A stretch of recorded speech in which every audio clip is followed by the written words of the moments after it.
Good morning, everyone. Welcome to the Lake County Planning Commission hearing scheduled for June 27th. I would like to call this meeting to order, and we will begin with the Pledge of Allegiance. I pledge allegiance to the flag of the United States of America, to the republic for which it stands, one nation, under God, indivisible, with liberty and justice for all. Thank you so much. Danae, may we have verification of legal notice? Thank you. Just to confirm, we do have verification of legal notice. Moving on, we are to approve the minutes from the June 13th, 2024 Planning Commission hearing.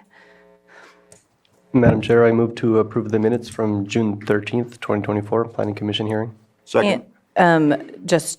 We have a motion and a second, but let's correct that. There is a minor correction on page 1 of those minutes. There's an error of date of March 14th to be corrected to June 13th to reflect the correct date on the meeting. So we have a motion and a second. All in favor? Motion on the minutes as amended.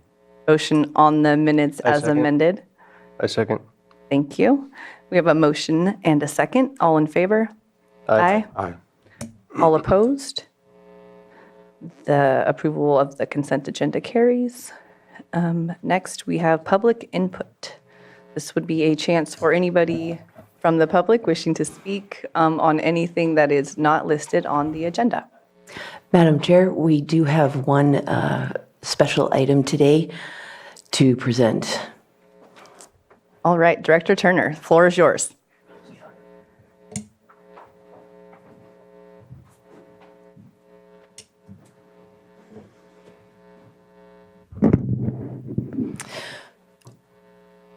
Our planning division team is pretty close. Planners are very collaborative. We work well together. We bounce ideas off of each other. And so we couldn't let Eric Porter's retirement go by without acknowledging the important role that he has played on our team for 7 years. Would you mind? Come on, Porter. Come stand by me.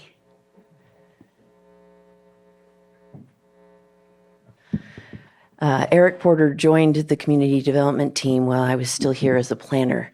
And so we worked together for a couple years. And I got to tell you, the things that stand out when you get to know Eric Porter is his down-home charm. He's very approachable. He is very personable. He jokes with you. He enjoys the public. He's very good at talking and answering questions. We would go on site visits together sometimes, which, in Lake County means you're in the car for like a good 3 hours. Right. And so we debated all kinds of stuff, like how much Chardonnay is not better than Viognier, and just about our various experiences. But everything about Porter is lovable and endearing. So now he's getting a little curmudgeonly, and he has decided that he has more important things to do than be a planner. And we're going to miss you. Thank you. And I know that you're not going too far. That's another good thing about planners. They can move, they can take other jobs, but we have email and texting. And so we now just have a broader, wider team to bounce ideas off of. And so I know we're still going to be talking to you, Porter. I would like to see if anybody else would want to participate in a moment of public input, if possible. Absolutely. Anybody I would encourage anybody to have, to take some time and acknowledge or, I don't want to say roast, but but come up and say something for Eric. I definitely encourage it. Good morning. Good morning. My name is Karen Mantelli. I have had the pleasure of working with Eric several times, and I can attest to the fact that he does have a good sense of humor, and he's always been very knowledgeable and helpful to get me on track. But he always does it with a, how about you just do this and then just do it. He doesn't mess around when he does tell you things, but he has always been very helpful. So congratulations on your retirement, Eric, and I think you will be missed here. But I have had the pleasure of working with this funny man. Thank you, Karen.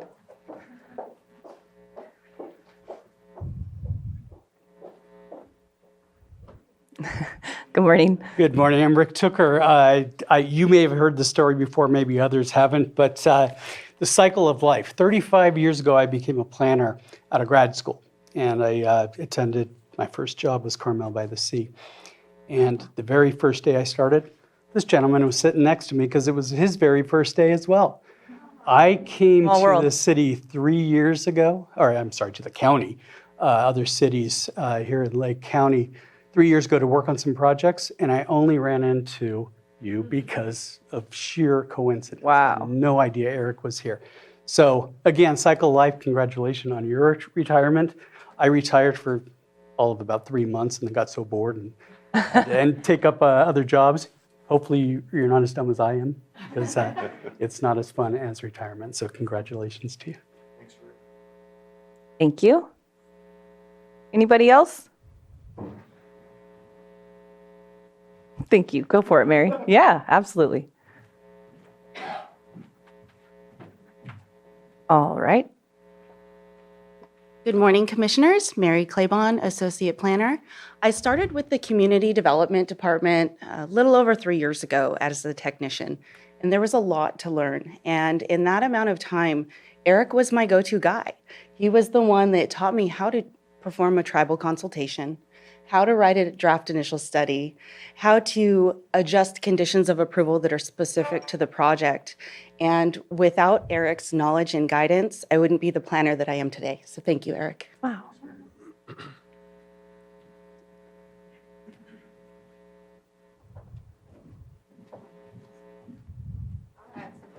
All right.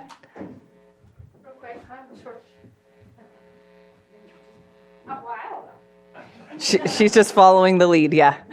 Never been on this side, actually. Michelle Ayers, principal planner.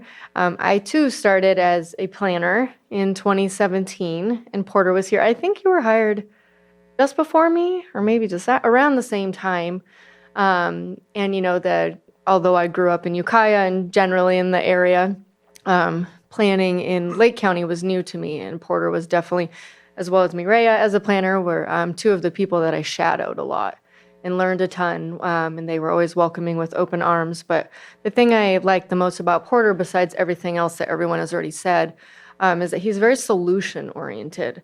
And I think that's so important in planning. You know, as long as we're following the code, we want to be solution-oriented and approachable and friendly. So that's something that I really take away from my time here with Porter. So we'll miss you for sure.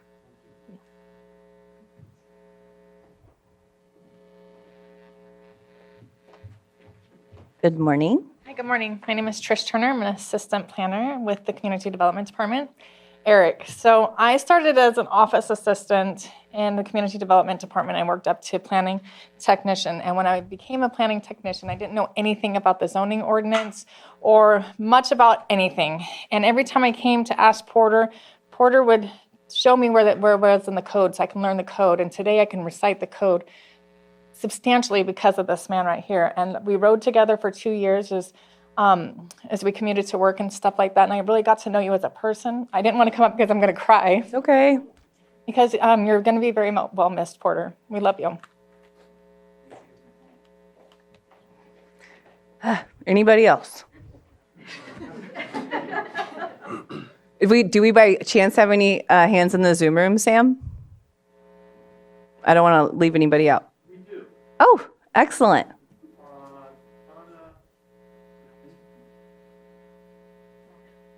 Makowitz, maybe? Okay, Donna, I'm giving you permission to speak. If you can just Go ahead, it looks like you should be able to speak now. Good morning, Donna. Can you hear us? Yes, I can now. Donna Makowitz, Redbud Audubon, and I would like to thank Mr. Porter for always offering advice, fast communications, and he will definitely be missed. All the best. Thank you. Thank you, Donna. I'm not sure if you heard him, but he did say thank you as well. And is there anyone else in the Zoom room? I don't see any other hands at this time. Okay. Okay. Take one last glance for our citizens' input for Eric Porter's retirement. All right. I'll close public and I'll bring it back. Hey, I like that. I'll bring it back to the commission just so we can have our opportunity to speak. Commissioner Hess, if you would. Eric, thank you so much. It's been a pleasure working with you. And Hi, Eric. Everardo Chavez here. Just want to say thanks. I remember when I first came on the job here, it was in 2021. And I remember all your reports and how you would come up here and you just knew what to say, and every question that we had, you knew how to answer it and where to cite it. So it was really helpful as a new planning commissioner up here to hear and see your knowledge about everything that we go over on the planning commission. So thank you. But Solon Brown, I just want to add, Eric, a couple months ago, we were talking up in the parking lot, and he had mentioned this day was coming. Mm-hmm. And I had mixed emotions and feelings. I was happy for Eric, but at the same time, I felt a little sadness because prior to sitting on the planning commission as a tribal historic preservation officer, I worked a lot in coordination with Eric. And I have to agree that he was always solution-oriented in his work. Easy to talk to, even when there was hard conversations that need to be had, he was easy to talk to. And so when I heard he was retiring, I thought, oh no, we finally have somebody from my perspective that understood tribal consultation and the tribe's role. And when I heard in his voice that he was going, I was like, oh man, like it's taken all of this time. And I felt like that one of the best advocates for the tribal community was going to be leaving. And so I celebrate you today, Eric. I'm thankful for you. I'm thankful for the relationship we've created, not only in my previous role, but as a commissioner. You always have good solutions, you're easy to talk to. And the one thing that I really love about your character is that if there was something that was done wrong, you admitted it and corrected it and find a way to correct it so mistakes didn't continue to happen. And that wasn't often. But you were approachable, and it was easy to have that conversation. So I thank you and wish you nothing but the best in your retirement. Thanks. Eric Porter.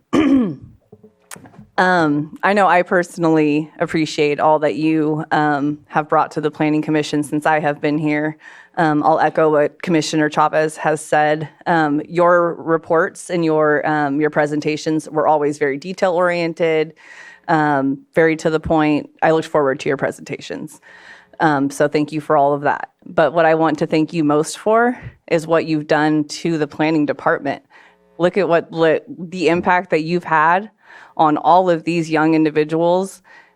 You're a mentor, and they will never forget what you brought to them. You've had people that have probably started answering phones that are now proud and now they're planners, associate planners. You have people that are taking their knowledge and their education to other departments and other counties.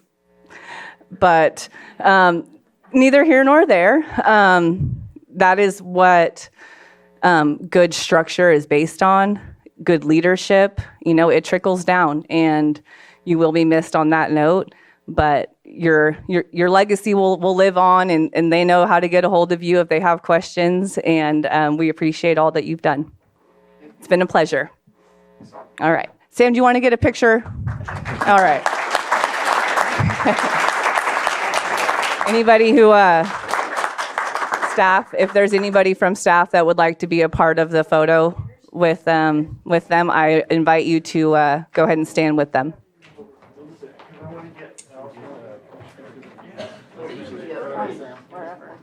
I don't know if they want us. I think it's actually trying to get it in the back. Okay. Yeah, if we like stand up. Yeah, if we stand up, let's see this.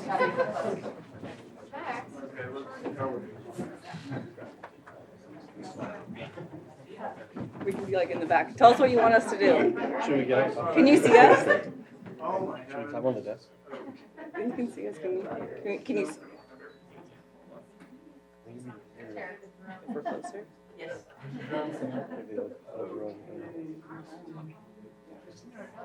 Oh! I found you. All right, you can't hide. Okay, ready? I can't see very well. So I'm gonna stick a phone. We'll just go for Is it. everybody smiling? Yeah. Okay. All right, thank you. Right. Cool. Thanks, guys.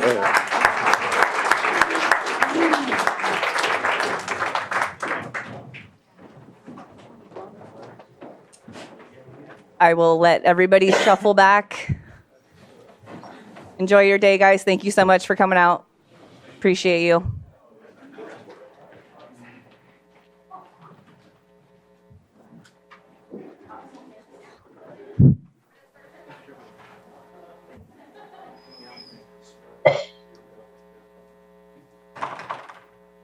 All right. Thank you so much for being patient, everybody. And we will move right along to our first timed item for 9:05. This is a public hearing continued from May 23rd, 2024 for consideration of a major use permit UP 21-28 and mitigated negative declaration IS 21-29 for commercial cannabis cultivation, including 29,500 square feet mixed light cannabis canopy within 15 greenhouses, and Type 13 cannabis distributor transport only self-distribution license for cannabis transportation. Applicant is Green Handle Farms, LLC, Garth Markson. The location is 3050 Big Valley Road, Kelseyville, APN 008-037-01 and 008-035-14. In just a moment while we Bear with us. pull up our presentation. Trying to figure out which screen it is, Sam, that I would share. I had it and then I lost it. This one, right? Well, it's up here. Open. Yes, please. Oh, wait. Here we go. Okay, cool. F5.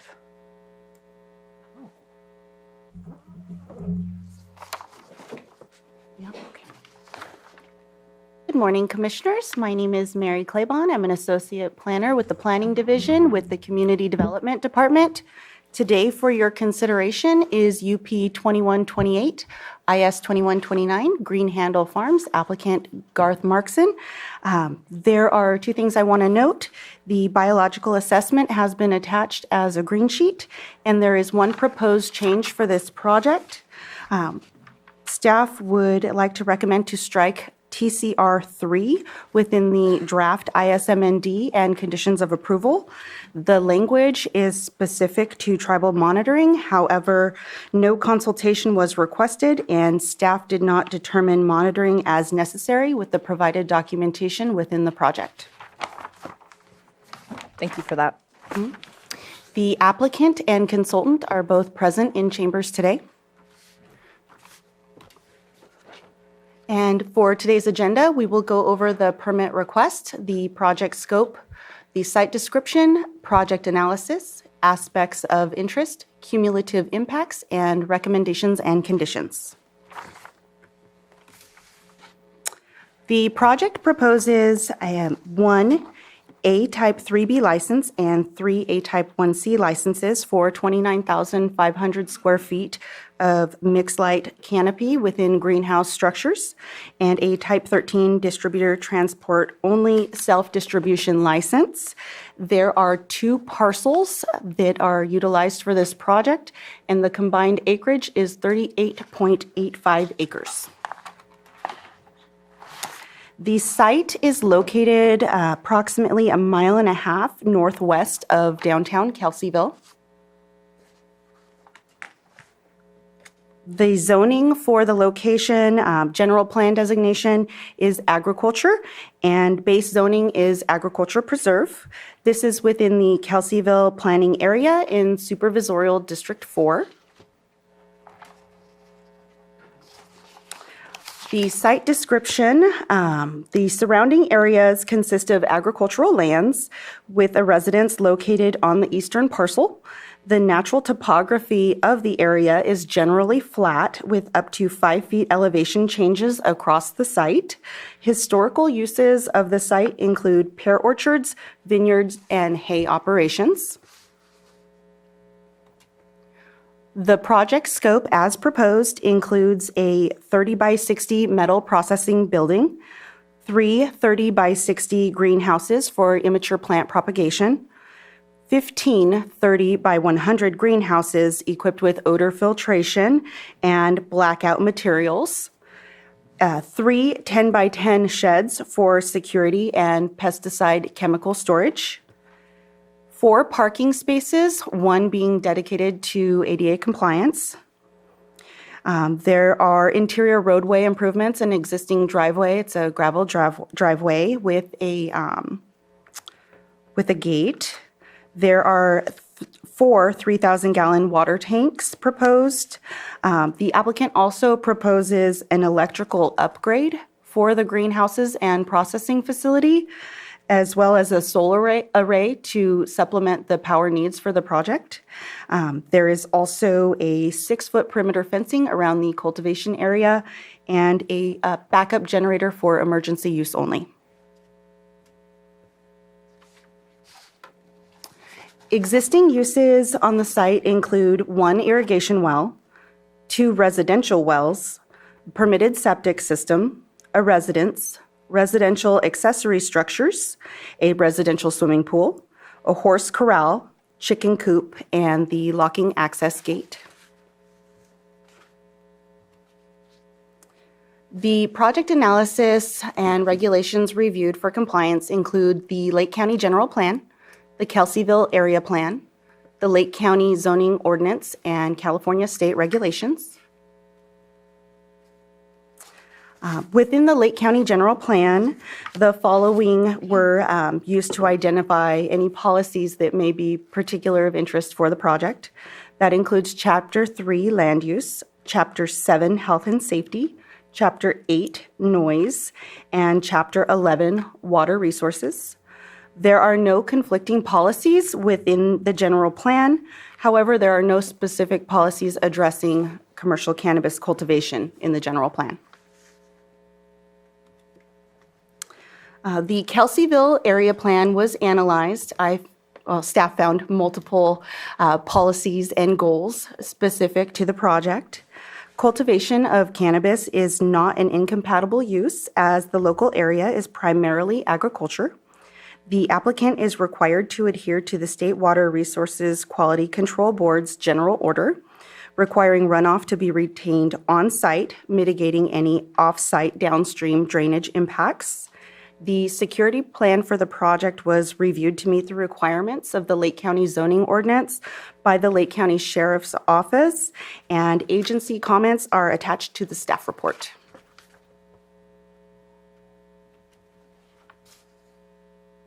Within the Lake County Zoning Ordinance, Article 4, Agricultural Preserve, was reviewed, as well as Article 27, Uses Generally Permitted. The CEQA initial study found that the project could cause potential impacts to the following resources: aesthetics, air quality, biological resources, cultural resources, noise, and tribal cultural resources. A mitigated negative declaration is the proposed CEQA environmental determination for the project. All identified impacts can be reduced to less than significant with mitigation.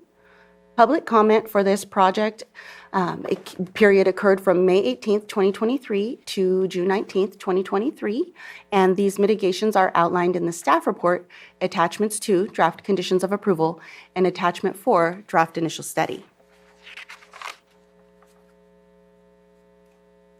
Notification of the project was sent to local tribes on August 23rd, 2022. Tribal consultation was not requested. The notice of intent and legal notice for this hearing were provided to tribes. An aspect of interest for this project is that it is within the farmland protection zone, and it is considered farmland of local importance, which does require any cannabis cultivation to be maintained within permanent structures, greenhouses equipped with odor filtration and the blackout screening materials. An additional aspect of interest is access. The applicant proposes interior roadway improvements to adhere to any Public Resource Code 4290 road standards. With that, they have submitted their site plans that do show that it does meet the requirements for 4290 once the roadways are installed. An additional aspect of interest is water use. All major and minor use permits are required to submit a hydrological analysis. The particular hydrological analysis for this project determined that the total combined uses of the commercial cannabis cultivation and the residential uses would be approximately 3.8 acre feet a year. The recharge rates for the aquifer during a severe drought year are estimated to be 4.41 acre feet per year. The drought management plan that was submitted also shows conservation methods that will be utilized by the applicant during a declared drought emergency. An additional aspect of interest. There's an established PG&E connection for the dwelling on site that uses a 200 amp service currently. An electrical upgrade for the total proposed use of 800 amps is sufficient to provide the power for the existing residential and proposed cultivation of the project. A solar array is proposed as well to supplement the grid power. How long would that upgrade to 800 take? I can defer that question to the applicant's consultant. However, I do find that most of the time when these building permit applications are submitted for electrical upgrades, they can be processed fairly quickly with the Building Safety Division, and I anticipate it would be processed likely within a 3-month period. Thanks.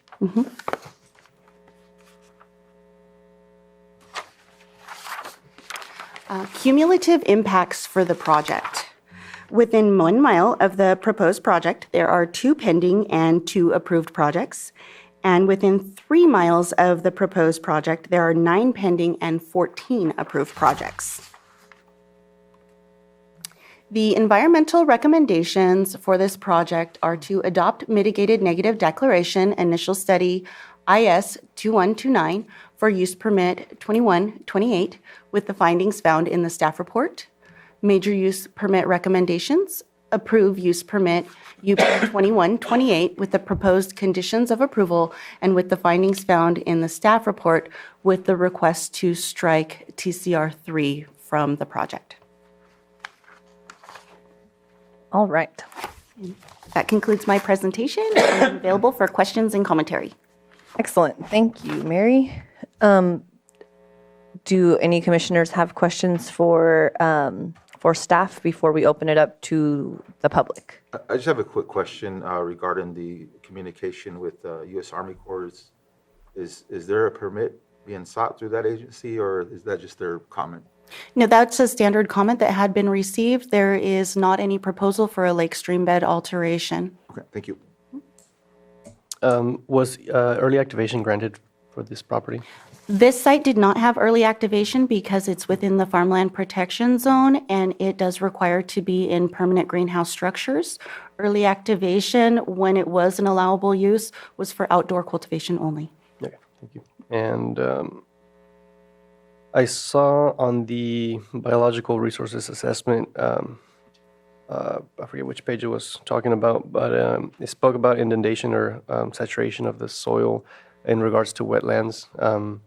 I know that it's not, or they don't classify it as wetlands, but there was a few comments that we received speaking about inundation on that parcel or surrounding parcel. So I just want to keep that in mind, I guess. Okay, I can respond to that. Okay. So when the building permit is applied for through the Building Safety Division for the greenhouse structures and for the processing facility, the Building Safety Division will make the determination whether the site needs to have any buildup of ground materials prior to them issuing the permit, and that would be a fill level. Typically, we see this within flood zones, and that does not apply within this case. Yeah, because that was another question I had. If there was going to be some kind of, to raise up the greenhouses and what materials were going to be used. And obviously you can't use concrete pads under these, right? So that has actually been a subject that has gone back and forth with our applicants and consultants. We have projects that were approved utilizing concrete pads, and then we also have applicants that have chosen to utilize gravel instead of the concrete pad to preserve the farmland of local importance and not to place anything permanently there that would alter the farmland of local importance.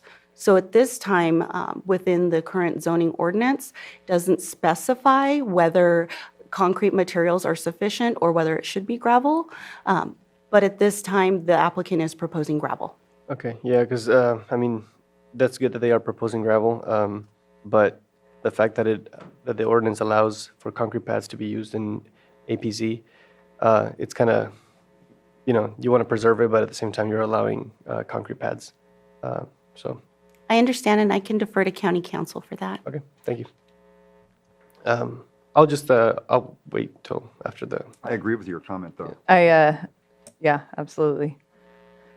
Commissioner Hess, anything before I open it up for the public? Just a couple of little details. On page 9, it says the nearest dwelling is 860 feet south of the cultivation site, and on page 11, it says 500 feet.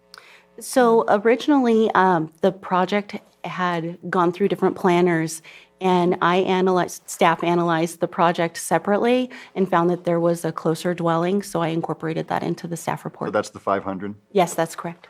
Page 14, it says encroachment may need to be upgraded to meet commercial access entry standard. That's equivocal, may or may not. So that will be determined by the Department of Public Works Roads at the time that the building permits are submitted. Thank you. One other question. There's a Mr. Renfro who sent in a comment, and he mentioned the strong odor, which disturbs him and his grandson, and he also mentioned that at a previous grow in the area, there had been a shootout and a truck drove through a neighbor's yard. Were those legal grows? And would this filtration system proposed for these greenhouses address that stronger odor issue? So yes, that is a two-part question, and I can answer both. The odor filtration is likely to mitigate the odors. We have received complaints for other permitted sites from the general public for their odor filtration systems within greenhouses. And at that time, the Community Development Department will reach out to the permittee and advise them that we have received a complaint. We will utilize the odor mitigation plan within the property management plan. And from there, we also request that the odor filtration systems be maintained for their annual maintenance. For the first part of that question, which was the activity in the area, that has been referred to code enforcement. Those were not permitted grows. Thank you. Thank you for that clarification. I'm going to take this opportunity now to open up public comment. This is the opportunity for anyone wishing to speak about this item. Opposition, support, questions. We have staff and the applicant and the consultant, I do believe, here. All I ask is that you do state your first and last name And please write it down on the sheet as well. And you'll have 3 minutes.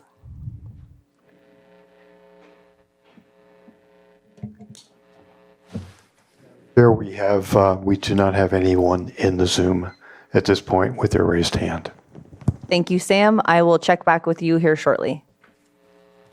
Good morning. My name is Peter Windram. Good morning. Good morning. I rise to address an issue of the outdoor lighting. We own properties. My sister is here and her husband Roberto, and my other sister Phyllis own 3 adjoining parcels to the east of this. There's one parcel in between. The issue has to do with the lighting provision in the code. Just a second here. The conditions, I'm sorry.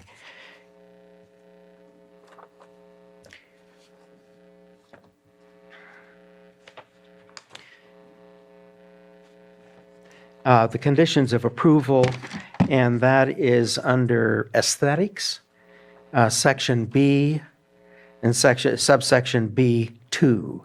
And in that section, it says all greenhouses incorporating artificial lighting should be equipped with blackout film material to be used at night for maximum light blockage. That's a good thing. What is omitted from this section is a provision that is recommended by the state and that is consistent with the Dark Nights initiative. And that is one specifically that is set forth in the code of, pardon me, in the California Code of Regulations that relates to aesthetics, and that is a requirement that all lighting that is not of the greenhouses is deflected downward. That provision is left out of this condition and should be included. Pardon me. Instead, what there is and by the way, it is recommended by the California Department of Cannabis Control that such a provision, that provision be included as well. It's referenced however, in the mitigated initial declaration, that requirement is not in here. It's simply left up to the applicant to put up those lights and observe that they're not under the good faith provision that the applicant will manage them in such a way that does not affect the neighboring properties. And that's not sufficient. It's not sufficient because we have personal experience with outdoor lighting. A neighboring property immediately neighboring to this had a pumping station at their orchard, and with mercury light that cast light clear to our place, even though I'm out in the field in the middle of the night taking care of irrigation on a hayfield. So we would ask very much that condition, which is specific, and it would say that outdoor lights used for safety or security purposes be shielded and downward facing. It should be included as the statutory language is. I say statutory, it's in the Code of Regulations, California Code of Regulations, section 16304. So if you add that to that aesthetics provision, because in its absence, there's no enforcement. In its absence, if we have a problem, we come to you, sorry, we can't do anything about it because it's not a specific condition in the permit. And I've had experience, I'm an attorney, by the way, for how many years, and I have had experience in efforts to try to obtain compliance with permits that just simply said, well, parties, you take care of it, sort of thing. So, and by the way, I should say your staff has been very helpful, and we appreciate that very, very much. But please include that provision as well. I appreciate you bringing that to our attention and for your comment. Thank you. Thank you.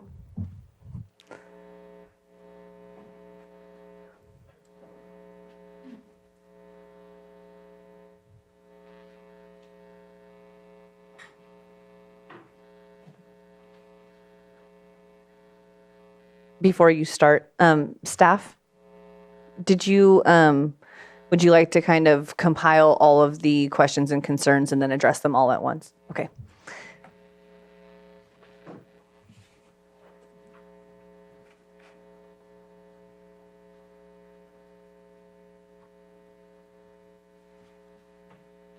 Good morning. Good morning, Honorable Chair and Commissioners. My name is Garth Markson. This is my partner, Matt Schlegel. We just want to thank you guys for hearing the use permit and thank the county for guidance. Mary, worked with you. Thank you. Appreciate it. So we're just up here to put a face to the company. That's Say hi. Good morning. hi, good morning. Yeah, this is kind of your opportunity. I don't know if you've had any dialogue with your neighbors. You know, some people take the time and tell us, you know, what they're about, where they're from. We've seen a few of the complaints issues. We're gonna do our best to work with the neighbors. We're not trying to create any headaches out there. We're gonna build a really nice, clean business. And yeah, I mean, if there's any problems, we're not looking to make any more, and we'll solve them. So I agree. yeah, I mean. Okay. Well, I think we still have a few people that want to speak, so we'll kind of roll with it, and then if there's anything that you guys would like to chime in on afterwards, I'll give you the opportunity. Cool. Okay. Thank you. Thank you. Appreciate it.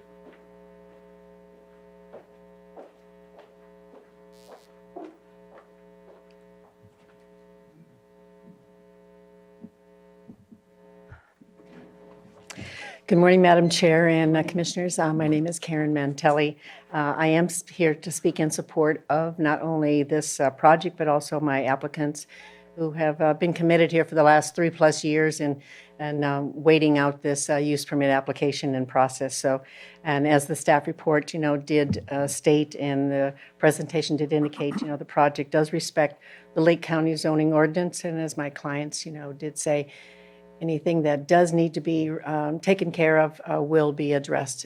They do operate and will operate, an operation that is going to be respectful of all those. And the Community Development Department, does see that this project, as proposed so far, is in conformance with the codes. And as was mentioned, the hydrology report, which was submitted, which is required in part of this process, does show that, that it will not impact the neighboring water. One thing also is that, there will be no tree removal as part of this. And one of the good things is that this cultivation operation will be held within greenhouses, but will not have a cement foundation pad, as the code does give the flexibility. And but they are going to do gravel underneath, so which is going to be a less interruption into the soil. I do want to point out mitigation measure TCR-1 requires training prior to initiation of ground disturbance. AB 52 tribal consultation, as was stated, had taken place. The applicants, and we have reached out to about this, and as we do take this artificial preservation seriously, reached out to the Big Valley Band of Homo Indians to arrange for cultural artifact identification.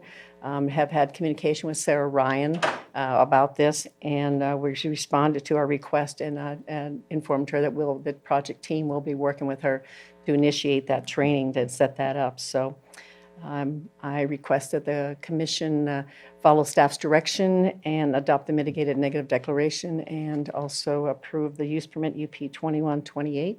If you have any questions, I would address them as well. But if not, thank you very much for your time. I had a quick question. The residence on site, is that going to be used by the partners or the? No. So what will the use of the residence on site be? Well, the vacant? property owner that is owner right now is using it as his own residence. So yeah. Property owners, and then these are just the applicants. These are for the project. rent leasing, yes, the Okay, property. all right, thank you. Yes. Thank you.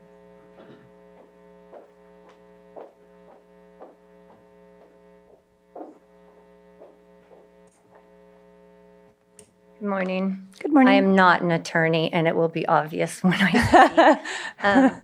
I'm here The only reason I had the nerve. Oh, I apologize. I'm sorry. My name is Tony Brown, and my dad is Tom Renfro. And one of the main reasons I had the nerve to come today is because of Mary Claiborne. I have had numerous wonderful conversations with her, and she makes you really feel like you are being listened to, because I've lived in on this property in the middle of Big Valley for over 30 years. Before I bought before my husband and I purchased the property, I used to ride my horse as a child from my dad's property, Tom Renfro, on Renfro Drive through all this, which once was lovely property, to my grandmother's house. One grandmother lived on East Finley Road, so I would trespass on a number of parcels as a 9-year-old on my horse to see that grandma. Then I would go down to Park Drive and see my other one. Because of things that have happened in that area, the property, a lot of the parcels are not lovely anymore. My daughter and I used to ride our horses legally. We would ask people to ride through their property, and it was a lovely area. The last time my daughter and I rode through, there was someone sitting with a rifle, and he, whatever that sound is that they make when they do it, to let us know he was sitting there guarding his marijuana that was not a legal grow. And all you have to do is come out there and see what some of these growers have left in that area to know why somebody who cares about the area doesn't like the grows. If Mike, where the parcel is being requested for this project, if his property wasn't for sale, I wouldn't have nearly the concerns that I do have, but it is for sale and he wants to sell it. He had it listed and now he has it listed privately with signs out there. I think Mike does care. He's been a wonderful neighbor to us. But once the property sells, we get people in here not from Lake County that think they're above Lake County laws and think that they don't have to follow code enforcement. They don't have to do what the planning department says. And this isn't hearsay. On our beautiful piece of property that we have lots of trees, and we don't cut down our trees either. There are no trees where this is planned to be, where this project is. So there's no trees to be cut down. And so that was a statement that kind of surprised me. I thought, there's no trees there. There's nothing to cut down. We have lots of oak trees. And one thing that my nephew loves about our property is all those oak trees are still there, because our intention for our property, it's just beautiful. We raised our 3 kids there. I love every single animal that we have there, horses, a pony, our chickens and everything. We're not using the property, and I know this wouldn't make sense to many, many people, but we're not using the property to gain money. We just love the area. We have 11 parcels that border us. And I believe at one time, out of the 11, 8 of them, I think, they were all growing. And the smell was so horrendous. I couldn't go outside in the evening. It was really, really sad. One thing that the owner of the property, not the people that want to grow there, the owner called my husband and I and asked us if we would consider withdrawing our letters. And I hope you guys got the letters from Mike Brown and from myself. Yes. One thing he mentioned was it was for 1 greenhouse, or maybe he said 3. And I said, Mike, right there in it says it's for, I believe it's 13 or 15. It's a lot. And he kept referring, no, it's only 3. And then he wanted us to say, what is the main thing why you don't want this? And mine is smell. It gives me horrible headaches. It's atrocious. If you've ever had to live by these grows, you can't stand it. And I think one of the wording that was used is if somebody complains about it, likely it will be looked into. I'm sorry, I don't think it will be. I have had to suffer with the smell of this. Mike also commented to me that he likes the smell of it, and he doesn't understand someone like me who doesn't like the smell of marijuana.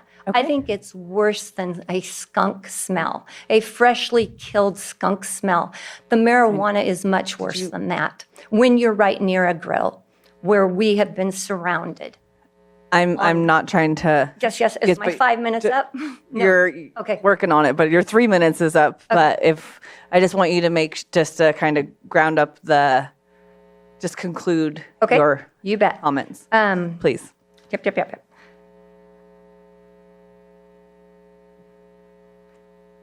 You left off at smell in skunk. There is a drainage ditch that goes from that property, and it ends up in where all the hitch are. And it really surprises me that that hasn't been looked into a little bit more. Big Valley Road is filled with potholes. And if I understand this right, this is also going to be not just a grow, but people will be able to come there and purchase. And no, that's not true. No. Okay, I like to hear that. And yeah, I think you got the message. It's a pretty area, and I would love it if you would take the time to go see what some of the parcels look like that had grows, and then they just up and leave. Thank you.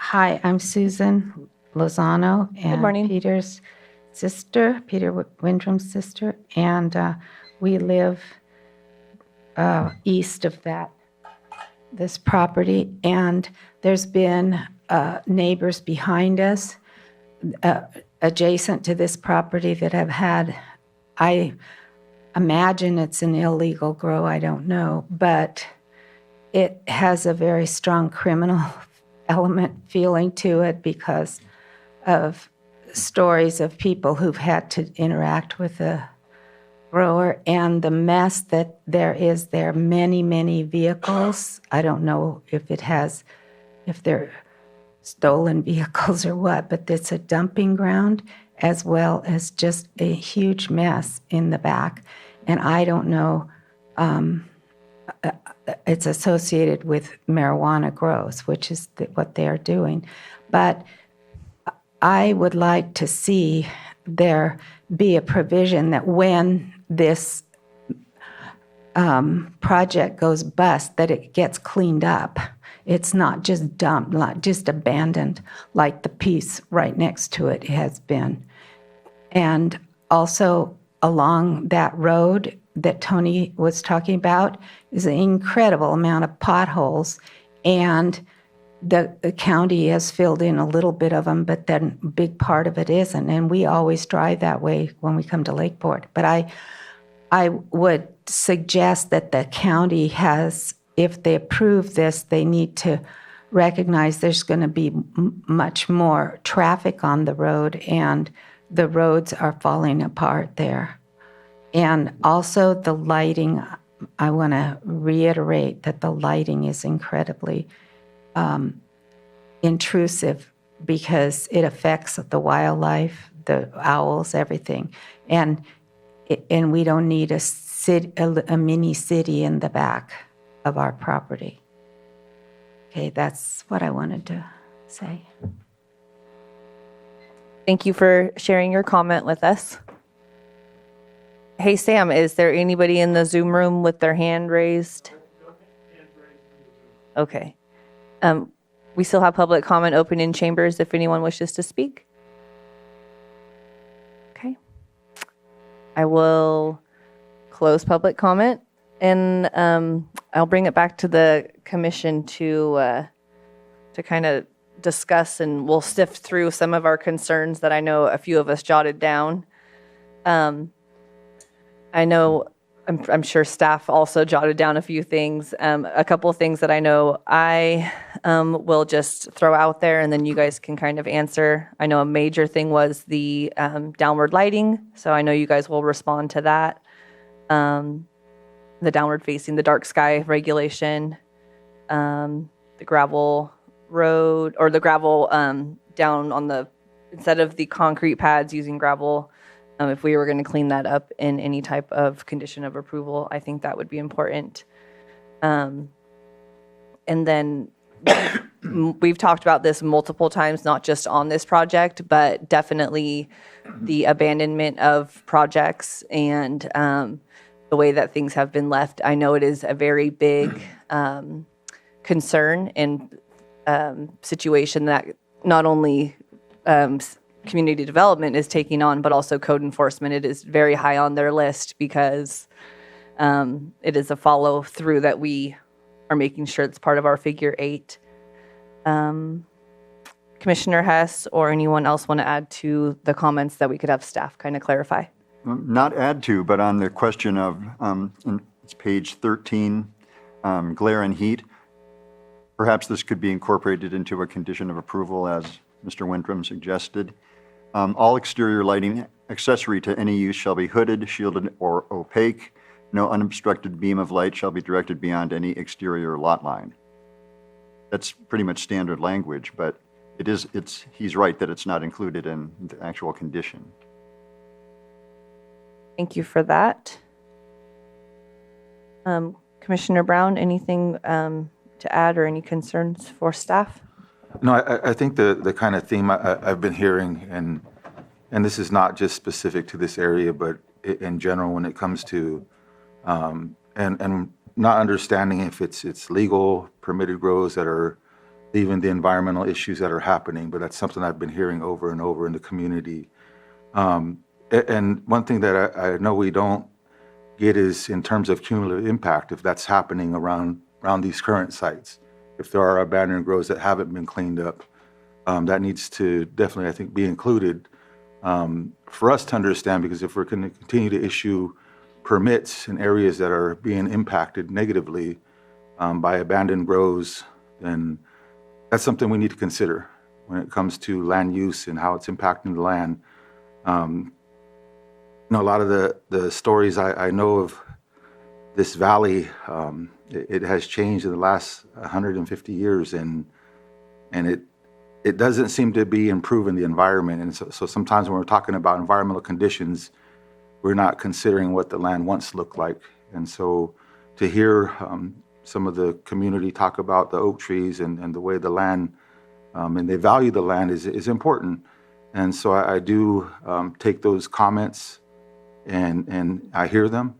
And so I think it's something we have to have a conversation about or discuss as we start moving along with the permitting to better understand what's happening on the ground, because we are the ones approving the permits or denying the permits. And if we're causing an impact, we need to understand that by our approval. So I guess what I'm asking is in the future, if we can, if that's data that's available to say, yeah, there's been abandoned grows, there's code enforcement, there's issues, that'd be good to know as in terms of the cumulative impact that we're also being a part of creating by approving some of these applications. So that's the only comment I have and information I would like to see moving forward.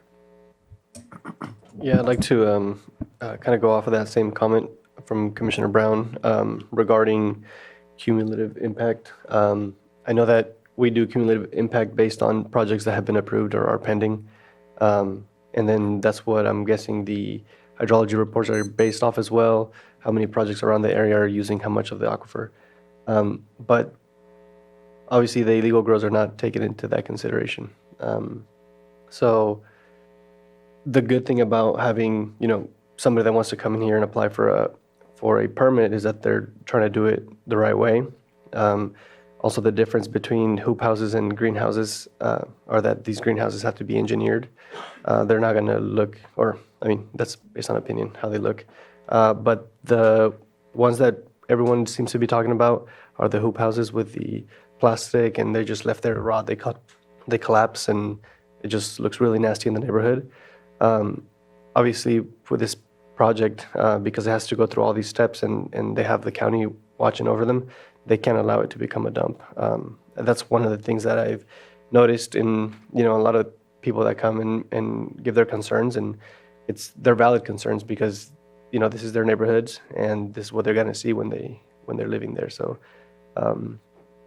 obviously the lighting issue that's been addressed, but yeah, I just wanted to kind of chime in on that cumulative impact of all the illegal grows that are in the area that they leave trash around. They don't take care of it because they don't have anybody but themselves watching over it. So as a community, I believe that you have to be looking out for each other. And if you see a place like that, I mean, we have code enforcement that can pay them a visit, and we have to kind of keep these areas as clean as possible. But illegal grows obviously are not going to follow those rules, so they definitely need to be looked at, and hopefully something gets done about those. And bring it to our attention to code enforcement's attention if you do see something that's abandoned or hazardous or just looks bad. We are only a small structured team, so boots on the ground, eyes everywhere. That is a good way to be. I also just want to echo Commissioner Brown and his value of the land. I will tell you right now that seeing the people who came and decided to speak, they are rooted here. They have been here for a very long time. And knowing that it's probably hard to see the changing of the valley because it has changed a lot. And I just see this as a project that could be done very tastefully.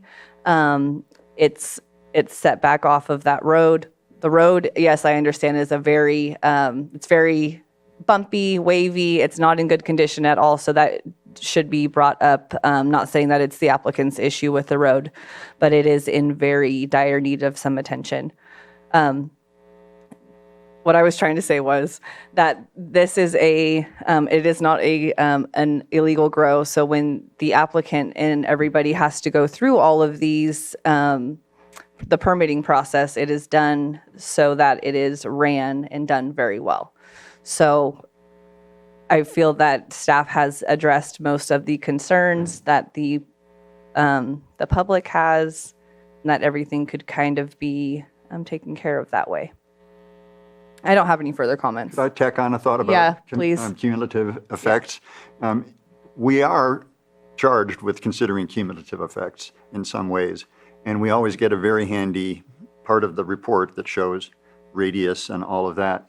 And in terms of this project, within 1 mile of the project are 2 pending and 2 approved projects, and within 3 miles of the proposed project are 9 pending and 14 approved. And we've had a consultant come in and give us a briefing on cumulative effects. And at the end of that briefing, she's basically said, or I asked, so one week we will approve a cultivation site somewhere, and a week later we're going to tell that person, nope, we've hit our critical mass. We're asked to consider that, but we don't ever act on that. And I'm wondering what a realistic number is. I'm not saying I know one, but that's starting to add up, it seems to me, in terms of the number of grows within 3 miles of each other. I agree, and also in the valley and in a protection zone as well. There's only so many of those left in the community. I'm not saying that this is a disqualifier in this particular case, but when we're charged with considering it, and we really don't, it's clear as mud. Yeah, right. Yeah.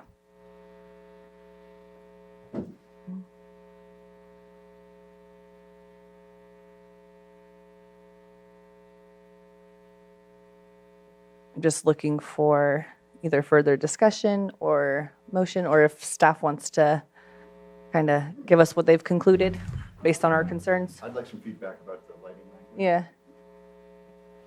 Yeah, no problem. Thank you. So down-shielded lighting is a requirement in both Article 41 development standards and Article 27 specific to cannabis. and security lighting, as well as any other associated accessory structures. So we would propose to modify its condition of approval B, that's the aesthetics, B1, and AES2 mitigation measure to say all outdoor lighting shall be, then I switched over. I was going to quote the language that Commissioner Hess provided. Let me grab it. Thank you. All exterior lighting shall be hooded, shielded, or opaque. No unobstructed beam of light shall be directed beyond any exterior lot line, as a modification to that condition of approval. So in accordance with Articles 27 and 41. Okay. And then if you wanted further clarification on the cumulative impacts or the gravel versus concrete, we would defer to council or potentially Director Turner for those. I'm okay on the gravel versus concrete. Do you guys need any more clarification on that, really? No? Okay. Thank you. I have made note of the concern of the commission. We will give that some thought moving forward. Thank you.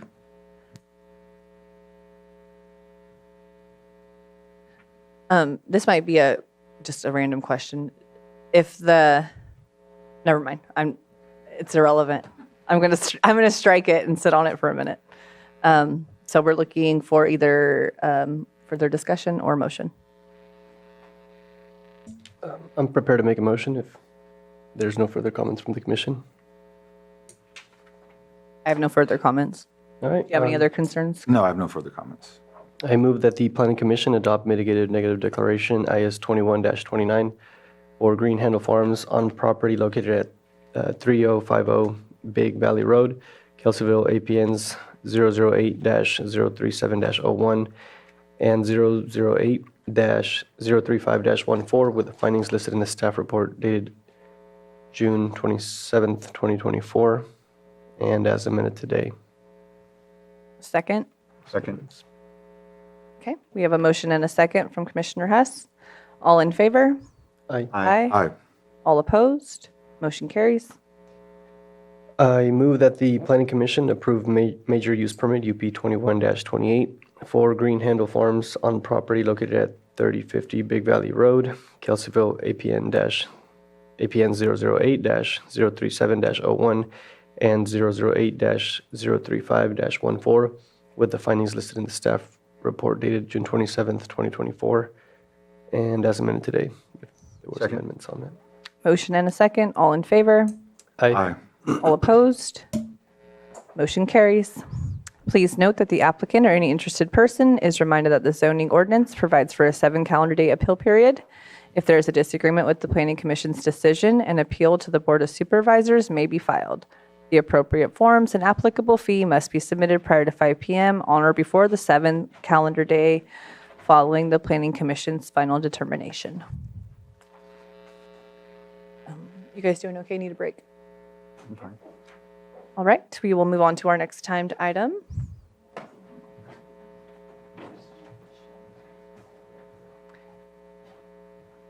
Our 9:20 item is a public hearing for consideration of a proposed subdivision map extension, SDX 24-01, to extend the Valley Oaks subdivision map, SD 0601, applicant Rick Tooker, location 18196 and 18426 South State Highway 29 and 18765 Hartman Road, Middletown, APN 014-260-24, 36 and 51.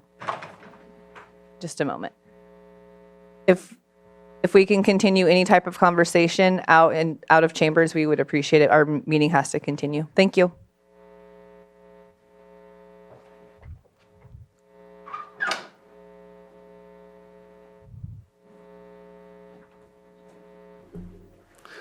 Good morning, Commissioners. Good morning. Max Stockton, Community Development Planner. I am here to present to you an extension for subdivision 0601 for Valley Oaks. This extension has been requested by Valley Oaks as their third and final extension request, as their project was approved in 2018. The project was then extended in 2020 and again extended October 5th of 2022. The Lake County Subdivision Ordinance, Section 17-22.9, allows for an extension of subdivisions for a period up to not to exceed a total of 3 years.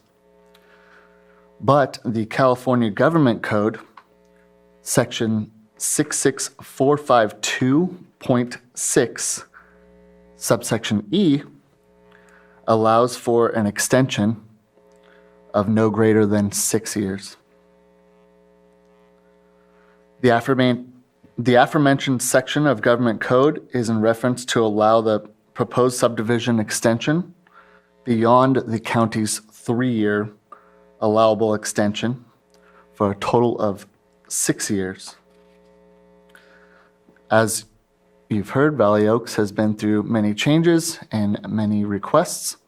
At this time, they have prepared themselves to apply for their final map pending the approval of this extension.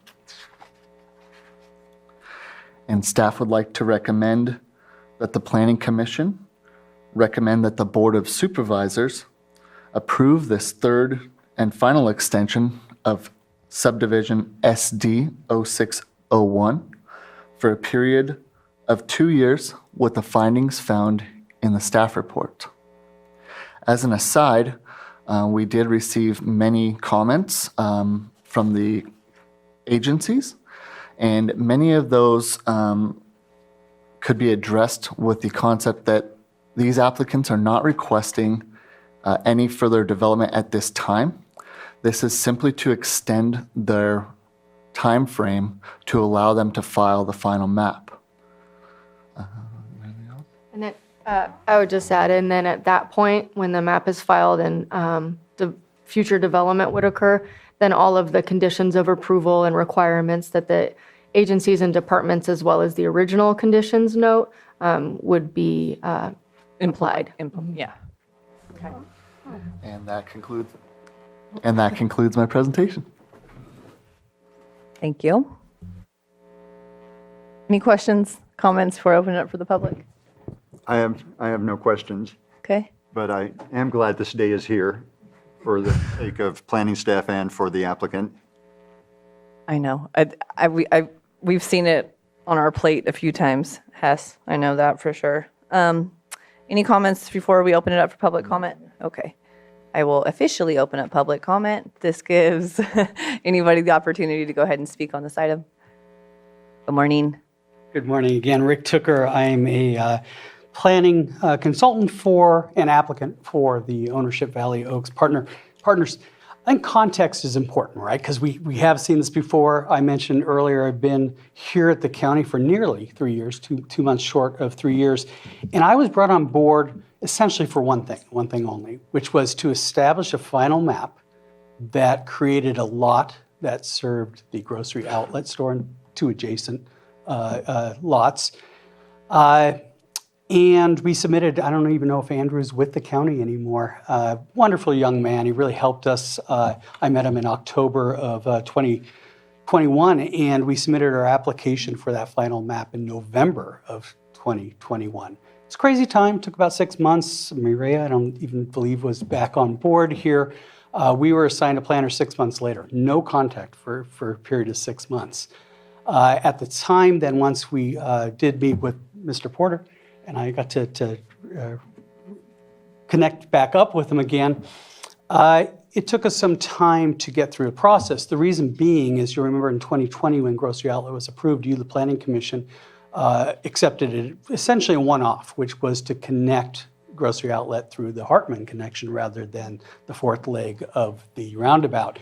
And that was necessary because there was a lawsuit with Caltrans over that fourth leg. They didn't care too much about the connection. What they really cared about was how Arabian would eventually connect. That issue's been resolved, coincidentally. The reason why I bring all that up is at the time we filed our application in November of 2021, it took us till 2022 to really go through the process of modifying the map as required by the county to actually add the Hartman connection, already built, for a use already built, but it just took time. And we finally got that approved in, I think it was November of last year. So we appreciate the fact that you've allowed two extensions. They were necessary because of the time it takes to go through process. But what's critically important here, and for your knowledge, for the public's knowledge that's interested in this project, is to really get that final map created for Grocery Outlet. Because what it does is it allows, Grocery Outlet is spilling off property tax for the commercial parcel down below, not the residential up above. It's spilling off retail sales, but what it's not creating is capital. And in a development that's phased like this, you need capital essentially to create a nut that then feeds the forest moving forward. And the capital is created by that final map that really needs to get recorded by the board so that we could move forward to the next phase. We want to meet with Maria and her team on that next phase this summer. We're already preparing for the connection to the roundabout. So all that context is really important. Let me conclude with this. I've been a planning manager, community development director for 25 of 35 years. What I'm hopeful can happen here, without being offensive, is if we can get presuming you recommend it today, we can get scheduled this extension fairly quickly. I think the last one took 4 or 5 months just to get from you to the board. But if we can get that scheduled quickly and put on the same agenda, separate items obviously, for the board, the final map, we could really move quickly on this project. So I know you're frustrated, the community's frustrated. We're prepared to start planning for companion commercial and residential development, but it all starts with recording the map so that the lease and first parcel in phase 1 can be sold. Thank you so much. If you have any questions of me, I'd be glad to answer them. Thank you. I appreciate the foreshadowing in your context. That's helpful. Anybody else? Any hands in the Zoom room, Sam? No hands in the Zoom room, Madam Chair. Okay. Take one last glance and officially close public comment. I appreciate staff bringing this to us, and hopefully we can get this going and get the process going on how it needs to go to get everything finalized and moving forward. I can't make a motion. There's any further discussion or motion to be had? I'm happy to make a motion. Please. I move that the County of Lake Planning Commission recommend that the Board of Supervisors approve a third and final extension of subdivision SD 06-01 for a period of 2 years, with the findings listed in the staff report dated June 27, 2024. I'll second. We have a motion and a second. All in favor? If I could just interrupt for one moment, I'm sorry, before we do take a final vote. Typically, requests for extension are approved by the Planning Commission. You don't make a recommendation for approval for an extension for the Board of Supervisors. So the motion should then reflect that. But if you wouldn't mind actually just giving us a minute, we're gonna grab that piece of the code for you. Okay. And we'll be able to. Sure. I'll be able to get back to you in just a moment. Yeah, that sounds good. We will take a brief break. Let's see. It's 10:19. We'll come back at 10:25. Okay, welcome back. Time now is 10:25. Staff, have I given you enough time? Yes, thank you very much. Okay. We were able to confirm in the subdivision ordinance, section 10.2, that the correct deciding body for an extension of a subdivision map is the Board of Supervisors. So I am affirming our staff's recommendation presented to you as stated. Okay. So Shall I reread it? if you would, Commissioner Hess, please. I move that the County of Lake Planning Commission recommend that the Board of Supervisors approve a third and final extension of subdivision SD 06-01 for a period of 2 years, with the findings listed in the staff report dated June 27, 2024. A second. Motion and a second. All in favor? Aye. Aye. Motion carries. Please note that the applicant or any interested person is reminded that the subdivision ordinance provides for a 15 calendar day appeal period. If there is a disagreement with the Planning Commission, an appeal to the Board of Supervisors may be filed. The appropriate forms and applicable fee must be submitted prior to 5 p.m. on or before the 15th calendar day following the Commission's final determination. Thank you so much. Best of luck. The name.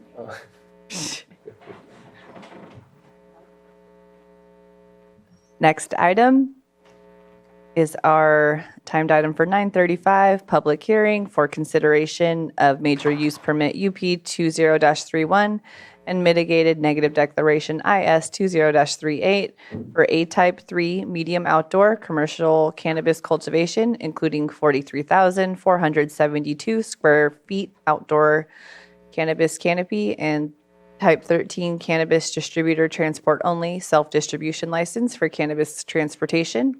Applicant is Alexander Rashed. Location 11540 Bachelor Valley Road, Upper Lake, APN 002-024-22.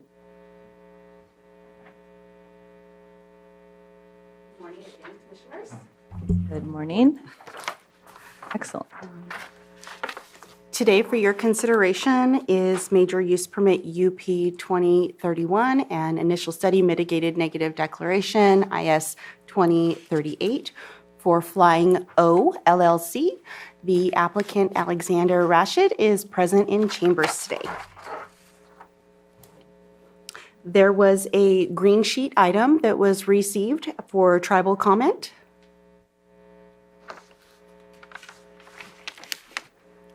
The agenda today will be the permit request, the project scope, site description, project analysis, aspects of interest, cumulative impacts, and recommendations and conditions.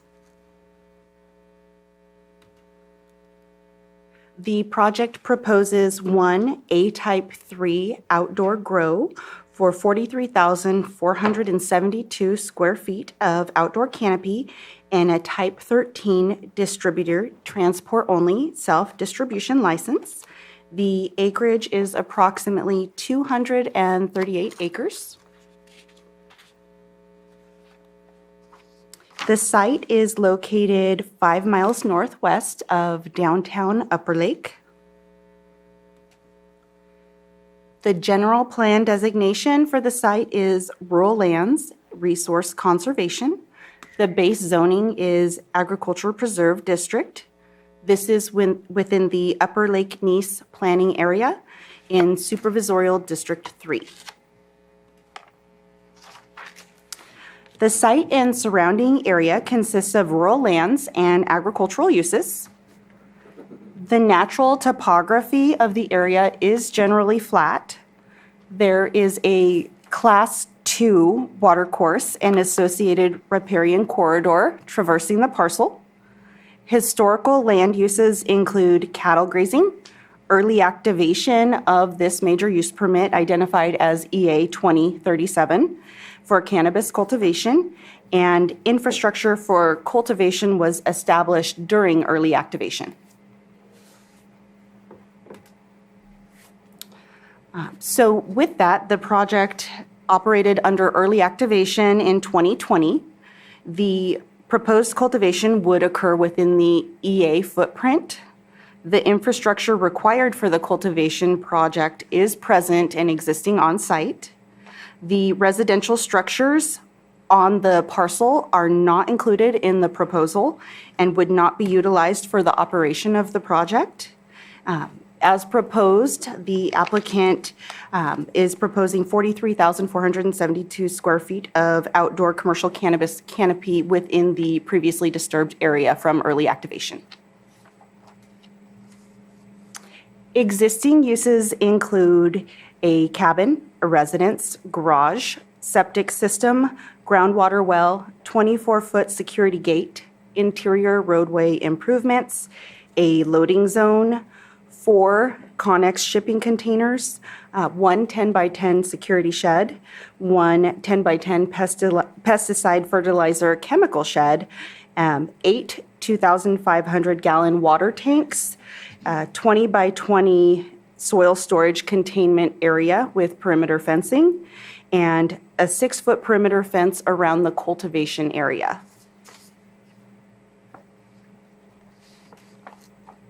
The regulations reviewed for compliance include the Lake County General Plan, the Upper Lake Nice Area Plan, the Lake County Zoning Ordinance, and California State regulations. Within the Lake County General Plan, the following policies were reviewed. Chapter 3, Land Use, Chapter 7, Health and Safety, Chapter 8, Noise, and Chapter 11, Water Resources. Within the Upper Lake Nice Area Plan, there are multiple goals and policies that have been identified that conform with the project. The applicant has submitted a hydrological analysis and drought management plan for water use and measures to be implemented during declared drought emergency. The well monitoring is required for the life of the project for water usage. The draft initial study mitigated negative declaration incorporates a mitigation measure Bio 1 for biological resources, specifically addressing this riparian corridor and the setbacks for pesticides and fertilizer storage facilities for 100-foot setbacks from the bank of any water course, wetland, and vernal pool. So that would include the riparian corridor and the Class 2 stream. The following ordinance, the Lake County zoning ordinance was reviewed. The following articles were reviewed within the ordinance. Article 4, agricultural preserve. Article 27, uses generally permitted. Article 34, scenic combining district. Article 36, floodway fringe. And Article 37, waterway combining district. The CEQA initial study found that the project could cause potential impacts to the following resources: aesthetics, air quality, biological resources, cultural resources, geology and soils, hydrology and water quality, noise, tribal cultural resources, and wildfire. It also should be noted that the project scope had changed and was reduced significantly. The original proposal included a processing facility. However, they've decided to remove that component and utilize the local processing facilities. And should they wish to move forward with that at a later time, they would be required to adhere to the Public Resource Code 4290, 4290 road standards. But as it applies today, the project is only proposing outdoor. The AB 52 tribal notification for the project was sent to our 12 local tribes on May 8th, 2023. There was a tribal consultation requested on May 30th, 2023 by the Hebemetal Pomo of Upper Lake Tribe, and the tribal consultation concluded on July 26th, 2023. The project analysis for CEQA includes a mitigated negative declaration for the proposed CEQA environmental determination for this project. All identified impacts can be reduced to less than significant with mitigation. Public comment period occurred from September 29th, 2022 to October 28th, 2022. Aspects of interest include the water use for the site. The annual demand for the 1 acre of proposed outdoor cultivation is estimated at 1.66 acre feet annually. The hydrological memorandum states that 159 acre feet will recharge during the drought year, and 185 acre feet will recharge during a non-drought year. The memorandum also stated that the project demand is between 1.3 and 1.6% of the total recharge rate to annually meet the water demand for cultivation activities.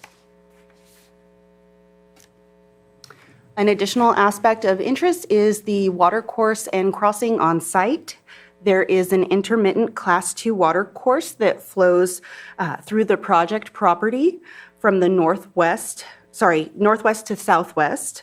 No development is proposed within 100 feet of the identified water course or riparian corridor, which is consistent with Article 27 of the Lake County zoning ordinance. Additionally, there is a proposal to do a culvert upgrade on the existing culvert. There are no new proposed culverts. An additional aspect of interest is the 1868 John Boone Howard Ranch House on site. The cultural evaluation recommended a 50-foot setback from the 1868 Victorian-style ranch house be established. As proposed, the project area is approximately 1,100 feet away from the house, directly to the east. And as you can see on the map here within the screen, the cultivation area is located on the east, the ranch house is located on the west, and the riparian corridor traverses directly through the middle of both. The access points to the cultivation area and the access point to the residence are completely separate, and they will not be utilized interchangeably.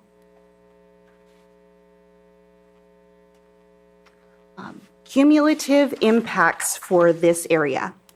Within a mile radius of the proposed project are 1 pending and 0 approved projects.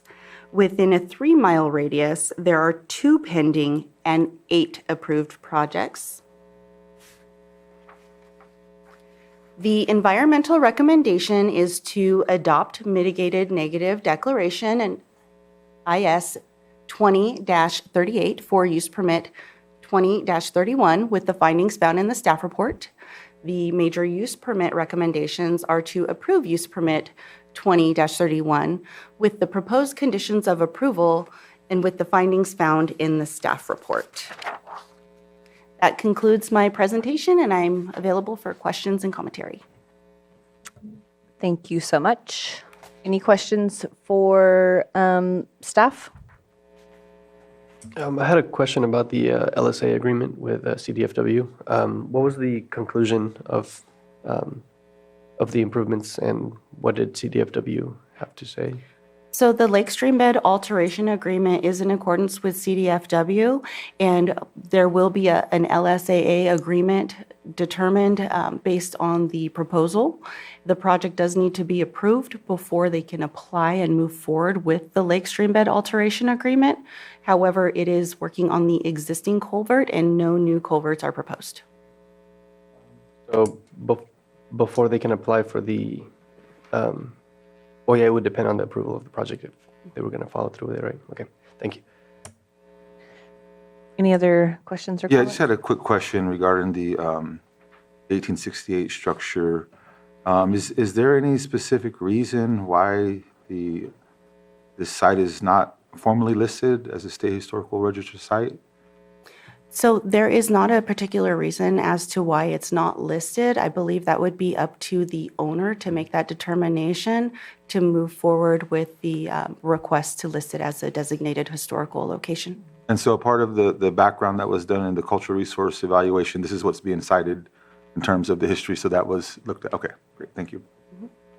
Okay, we can open it up for public comment officially. If anybody would like to speak in on this agenda item, you're welcome to approach the podium. Good morning. Good morning. My name is Alexander Rashid, and I'm with Flying Owl Farms, LLC. Thank you guys for the time today. I've been waiting about 4 years to get this all wrapped up and done. Been through a bunch of ups and downs and merry-go-rounds, but I appreciate finally being here and getting this done. All right. Thank you. Thank you. I don't have really any questions. I think it was pretty straightforward with the EA and location and all of that. no real opposition. So, Madam Chair, we do have one person in Donna McKenzie. Can I ask you to unmute? Good morning, Commission. Donna Makowitz, Redbud Audubon. Can you hear me okay? Good morning, Donna. We can hear you. Thank you for the opportunity to comment.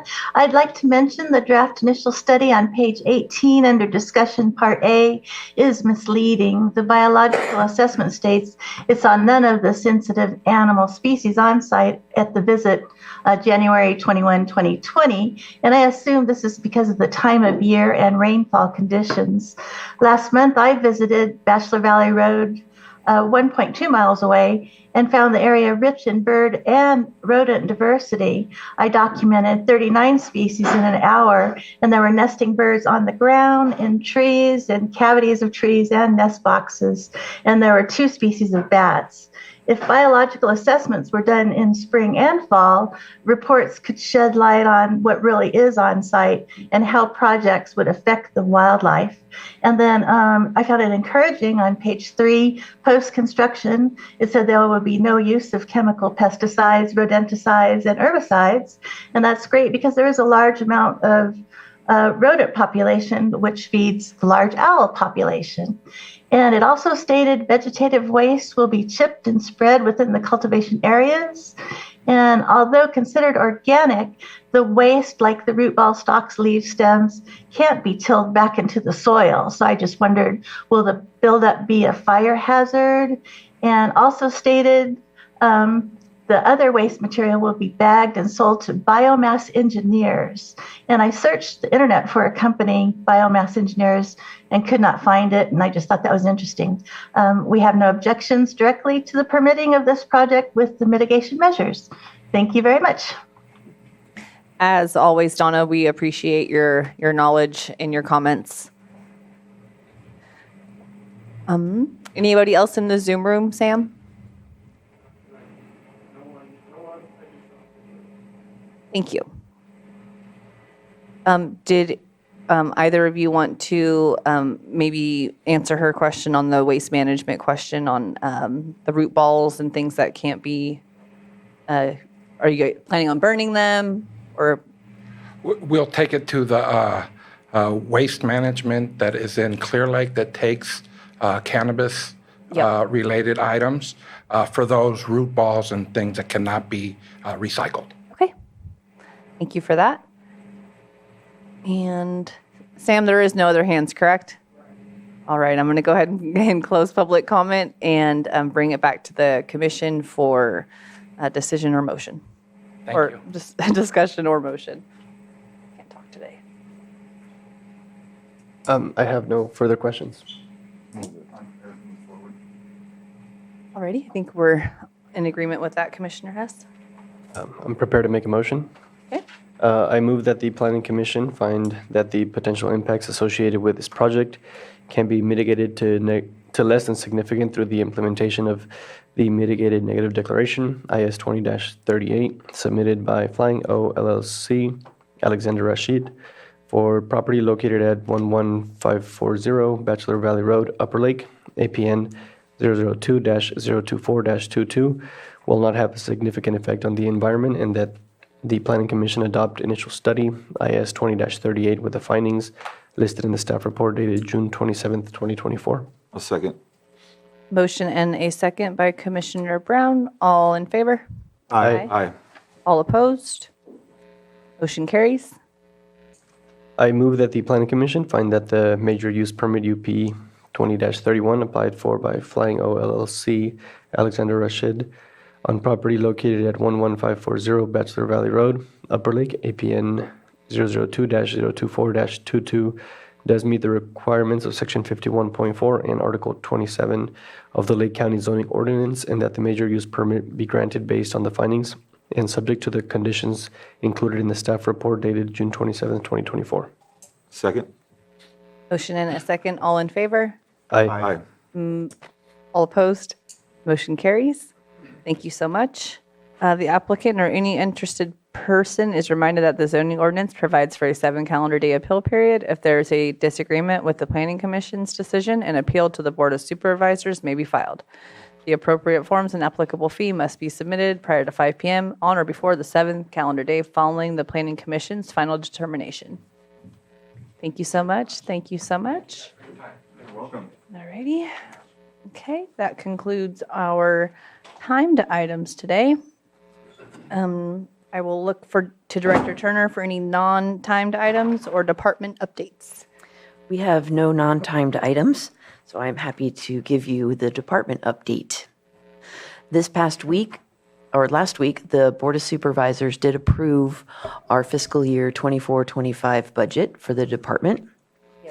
One of the exciting new things in that budget is the next step. It's lessons learned from the pilot program that the board established called the Roadmap Task Force.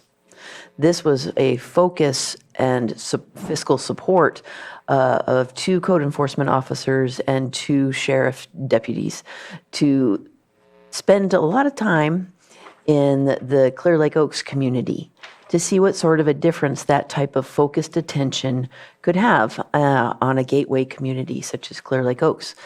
We learned a lot. We made a big impact in that neighborhood, and so the board approved the new program, which is called COPTER. It's an acronym because, we're government, and it stands for Community-Oriented Policing and Targeted Restoration. It will again be a team effort between the Sheriff's Department staff and code enforcement staff, but it's going to change a little bit. Roadmap Task Force was limited to the neighborhoods of Clear Lake Oaks. COPTER is going to keep code enforcement mostly within the Nice Lucerne communities, but it also allows for an extended sphere of activity for the Sheriff's Department, because sometimes when we root out some ne'er-do-wells in this community, they just scooch on down Highway 20 and we find them again in another one. And so this will allow additional flexibility for law enforcement while better suiting the code enforcement to remaining in place, because we have certain timelines, due process rights, things like that, notification times. And so that takes a more focused time for code enforcement. So we're really excited about getting started with this new program. I know we celebrated Associate Planner Porter today for his upcoming retirement. And Chair Price did make comment of another planner that we are losing. Catherine Schaefer's, our resource planner, is going to the city. Oh, dang. Okay. Well, yeah, then the list continues. So Catherine Schaefer's, our resource planner, is moving to City of Ukiah to take the planning manager position. And she's going to be excellent, and we're going to miss her terribly. Jamie is moving to Mendocino, right? Not Napa, yeah. She's moving to the county of Mendocino to become like a planner. So we're really excited to just, we're really, I don't want to be patronizing, but we're super proud to have been part of her team and to watch both of these planners grow and develop in their careers. So that being said, we will have an introduction coming hopefully in the beginning of July of the newest addition to our planning team. And his name is Pablo, and he's a local, and he wanted to come back and contribute to the Lake County community. So we're super excited. People are going to leave and grow, and your career path doesn't always mean that you're going to stay on my team, as much as I would like it. So this is just an ongoing development and building up of our planning division. So what's that? Yes, we have posted for the technician position to replace Jamie with hopefully someone equally as dynamic and intelligent. Okay. Tomorrow, so for Lake County 2050 update, tomorrow we are having our second General Plan Advisory Committee, our GPAC meeting. And it's going to be a fun, I am anticipating robust discussion around the general plan overview document that we sent them, as well as the key issues document. And this is a gathering of the key issues that arose during our first series of local area plan workshops. And where will that meeting be taking place? Thank you. That's going to be a hybrid meeting here tomorrow from 1:30 to I think about 3 or 3:30. Hybrid meaning? That means it will be both in person and via Zoom. The link is available. I love how you're prompting me. This is great. Thank you. The link is available at the Practice. right? It's available on the first page of our agenda, which is posted on the Lake County Boards and Commissions website or webpage. Cool. One last announcement. The timeline for getting applications in to participate on a local area plan advisory committee, LAPAC, that's our acronym for that one, has been extended due to it just calendaring it on the Board of Supervisors agenda. So if there's anybody that you know who had expressed interest but thinks they may have missed that deadline, please encourage them to continue to apply. We've got a good group, solid group of candidates, but not every position has been filled. We do also have one tribal representative position reserved on every single planning, every single LAPAC. So we do have some people we've worked with in the past participating in that, but we could use definitely some more. And I think that concludes my department update for today, but I'm happy to take any questions. Comments? Do you have a Maybe question, it Michelle? doesn't. 7-Eleven. Oh, right. For the commission's knowledge, July 11th at this time has no items. We were going to wait to see if anything was continued from today, but since everything was decided, it is likely that we will adjourn that meeting. There, that definitely concludes. Now I'm serious. That concludes my report. Thank you. Okay, thank you, Director Turner. With nothing further to be said, I will adjourn this meeting at 10:53. Thank you.